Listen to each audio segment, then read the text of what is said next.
मेरा नाम मैवश है। मैं अपने गांव में रहती हूँ और मेरी खाला शहर में रहते हैं। मुझे गर्मियों की छुट्टियां हुई तो मैंने अम्मी से कहा कि मुझे अपनी खाला के यहाँ जाना है। अम्मी ने कहा मैं तुम्हारे अब्बू से पूछ कर तुम्हें बताऊंगा कि इधर जाना है या नहीं, क्योंकि कुछ साल पहले मेरी बड़ी बहन का रिश्ता मेरी खाला के यहाँ होने ही लगा था। लेकिन आगे से मेरी खाला ने कहा मेरा बेटा नहीं मार रहा, तो इस वजह से मेरे अब्बू को गुस्सा आ गया और 6 महीने तक मेरी अम्मी और खाला आपस में मुलाकात नहीं करती थी। आहिस्ता आहिस्ता कुछ महीने और गुजरे तो मेरी खाला हमारे घर आई और मेरी अम्मी और अब्बू से कहने लगी जो हो गया सो हो गया, अब जाने दो, क्योंकि मेरी खाला का एक और छोटा बेटा था। खाला चाहती थी कि मेरी शादी उससे हो जाए, लेकिन वो बहुत ज़्यादा शरारती और मजाकिया था और मैं भी काफ़ी ज़्यादा शरारती थी। बचपन से ही फिर अम्मी और अब्बू ने कहा कि हम इस बारे में सोच कर बताएंगे। अम्मी और अब्बू ने अभी तक तो कोई फैसला नहीं किया था, लेकिन मैं सोच रही थी कि एक बार खाला के यहाँ जाऊं और उसके छोटे बेटे के साथ कुछ दिन गुजारूं, ताकि पता चले कि उसका मजाज कैसा है और वो कैसी तबीयत रखता है। इसी तरह खेतों में भी घूम फिर आऊंगी, क्योंकि मुझे खेतों में जाने का बड़ा ही शौक होता था। जब मैं बचपन में जाती थी तो वो मुझे खेतों में लेकर जाया करता था।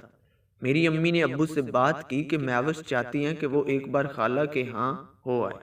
पहले तो अब्बू नहीं माने, फिर पता नहीं क्या ख्याल आया उनके जहन में। कहा चले ठीक है, कुछ दिनों के लिए हो आए, क्योंकि अब्बू से शुरू से ही नरम दिल के थे। फिर मैं अम्मी के साथ अपनी खाला के यहाँ चली गई।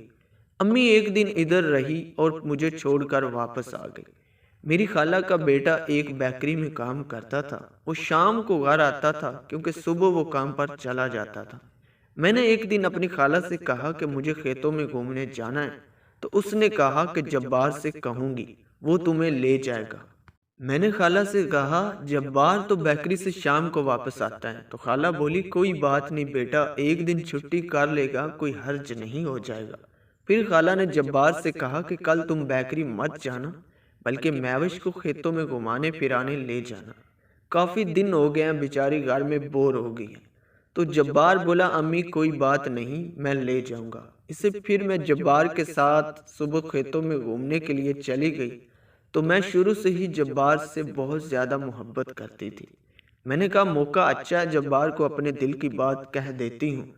फिर मैंने जब्बार से अपने दिल की बात कह दी तो वो बोला कि ये तुम क्या बात कर रही हो, और उसने मुझे कोई जवाब तो नहीं दिया, बल्कि लाजवाब कर दिया। हम दोनों घर आ गए। रात होगी, जब्बार कमरे में अकेला था। मैंने मौका देखा कि मेरी खाला और खालू छत के ऊपर सो रहे हैं। मैं उसके कमरे में चली गई, लेकिन उस वक़्त मेरे होश उड़ गए जब मैं उसके कमरे में पहुंची, क्योंकि वो शराब पी रहा था। मैं उसके पास बैठ गई और बोली जब्बार ये तुम क्या कर रहे हो। जब्बार ने कहा मैं इस वक़्त नशे में हूँ, तुम इधर से चली जाओ। लेकिन मैंने जब्बार से कहा कि मैं तुमसे मोहब्बत करती हूँ। फिर जब्बार ने कहा अच्छा ये लो जूस पियो। मैंने जूस पिया। उसके बाद मुझे कुछ पता नहीं चला कि कब सुबह हो गई और मुझे कौन मेरे कमरे में छोड़ गया।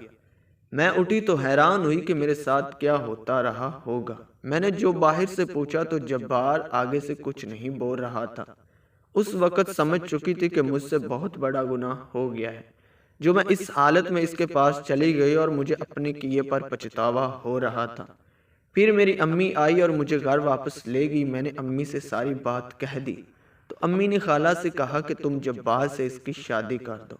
मैंने अल्लाह का शुक्र अदा किया कि जब्बार मान गया, वरना मैं तो किसी को मुंह दिखाने के लायक नहीं रहती। लेकिन मैं इस कहानी में सिर्फ इतना ज़रूर कहना चाहूँगी कि कभी भी अगर मर्द इस हालत में हो तो उसके सामने मत जाओ।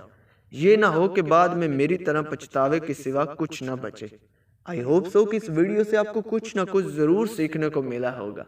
मिलते हैं किसी और न्यू इंटरेस्टिंग वीडियो के साथ।